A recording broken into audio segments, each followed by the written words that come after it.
ഇനിയും കുറെ ദൂരം ഉണ്ടോ അമ്മേ? ഉണ്ട് മോളെ, വേഗം നടക്കണം. അല്ലെങ്കിൽ ഇരുട്ടുന്നതിന് മുമ്പ് ദേശമംഗലത്തെത്തില്ല. അച്ഛനുണ്ടായിരുന്നെങ്കിൽ എന്നെ തോളിലിരുത്തിയേനെ.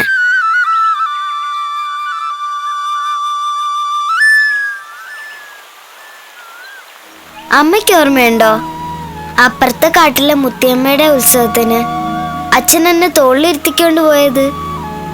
ഉത്സവത്തിന്റെ അവിടെ ചെന്നിട്ടും എന്നെ ഇറക്കിയിട്ടില്ല. അമ്മയ്ക്ക് വയ്യല്ലോ മോളെ, അല്ലെങ്കിൽ അമ്മ എന്റെ മോളെ തോളിലെടുത്തേനെ. സാരമില്ല അമ്മേ, അച്ഛനെ ഓർത്തപ്പോ പറഞ്ഞു പോയതാ.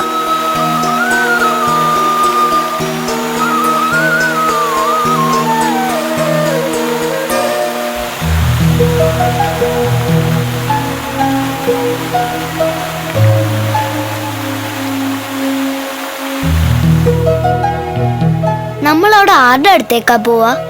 അറിയില്ല, ആരെങ്കിലും കണ്ടെത്തണം. അവിടെ അമ്മയ്ക്ക് എന്ത് ജോലിയാ കിട്ടാ? അതും അറിയില്ല. അമ്മ എന്തിനാ മാല കെട്ടുന്നത്? നമ്മൾ പോകുന്നത് ദേശമംഗലത്തമ്മയുടെ നടയിലല്ലേ. അടുത്തു നിന്ന് തൊഴാൻ പറ്റിയില്ലെങ്കിലും പുറത്ത് മാല വെക്കാലോ. വേണ്ട, ഒരു ദൈവത്തിനും പൂക്കള് കെട്ടണ്ട, മാലയും കൊടുക്കണ്ട. എന്റെ അച്ഛനെ രക്ഷിക്കാത്ത ദൈവങ്ങളല്ലേ എനിക്ക് കാണണ്ട.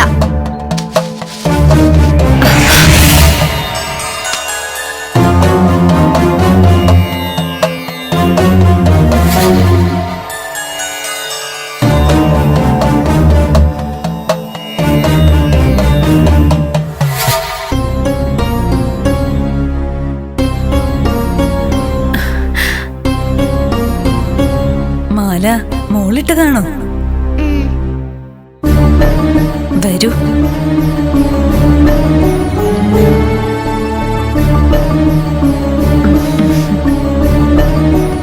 ദേശമംഗലത്തമ്മയ്ക്ക് വേണ്ടി കെട്ടിയതാ. ഇവളുടെ അച്ഛൻ കാട്ടിൽ പോയപ്പോ പുലി പിടിച്ചതാ. അന്നു മുതല് ദൈവങ്ങളോടൊക്കെ ദേഷ്യമാ. മോളിങ്ങി വാ.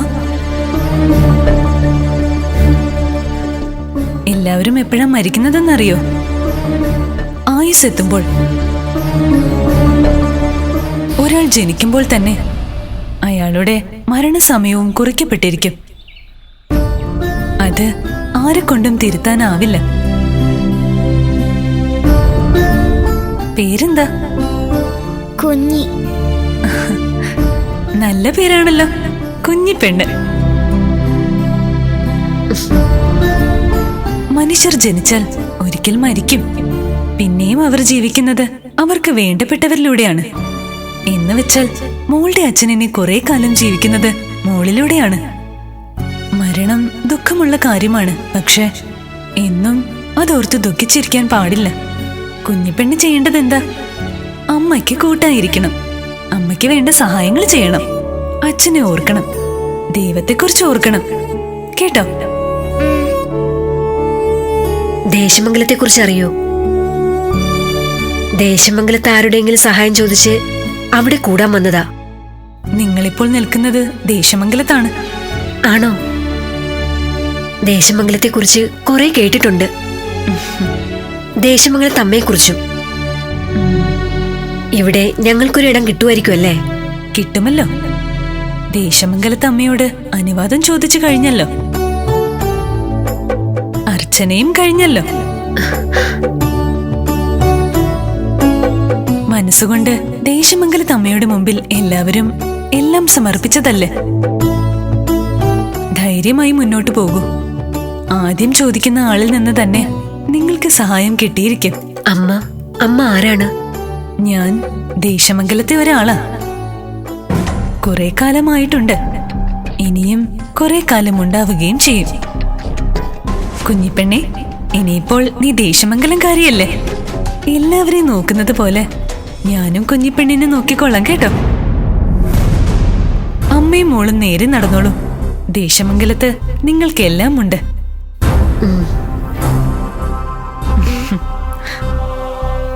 വാ.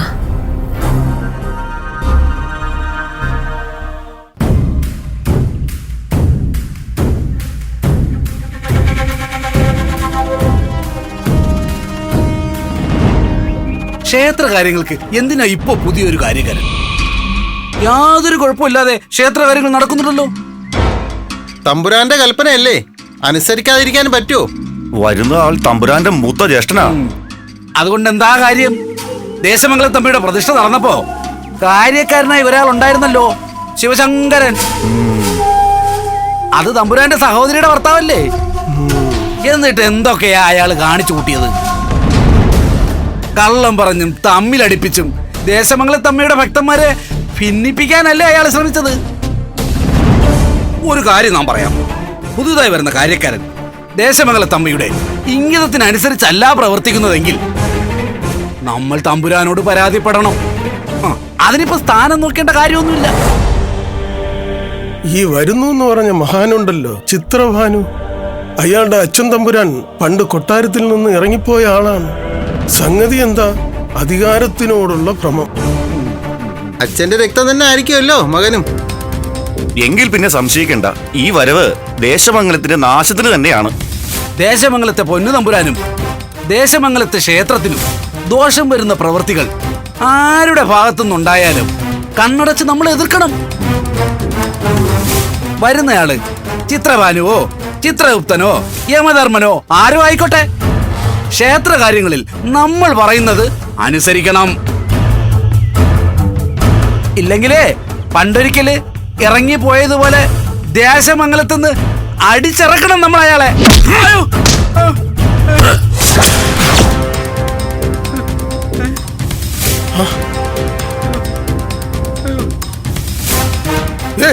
ആരാ നിങ്ങൾ? എന്താ ഈ കാണിച്ചത്? ദേശമംഗലത്തിന്റെ മണ്ണിൽ ഒരു പുരോഹിതനെ ആക്രമിക്കാനുള്ള ധൈര്യമോ നിങ്ങൾക്ക്? വെറും ഒരാളല്ല, അധികാരമുള്ള ആള് തന്നെ. ഇതാണ് നിങ്ങൾ ചർച്ച ചെയ്തുകൊണ്ടിരുന്ന ചിത്രഭാനു.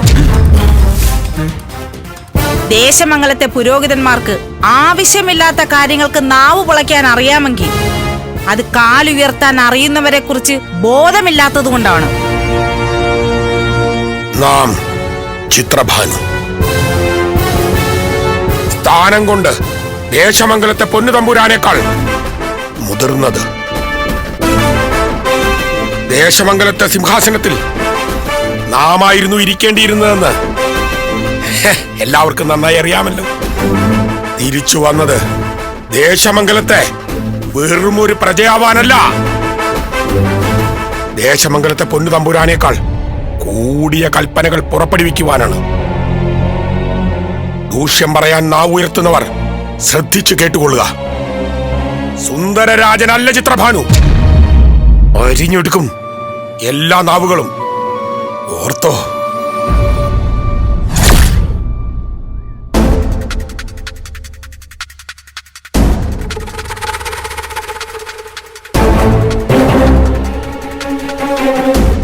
സംശയം വേണ്ട, ദേശമംഗലത്തിന്റെ നാശം വീണ്ടും ആരംഭിച്ചിരിക്കുന്നു.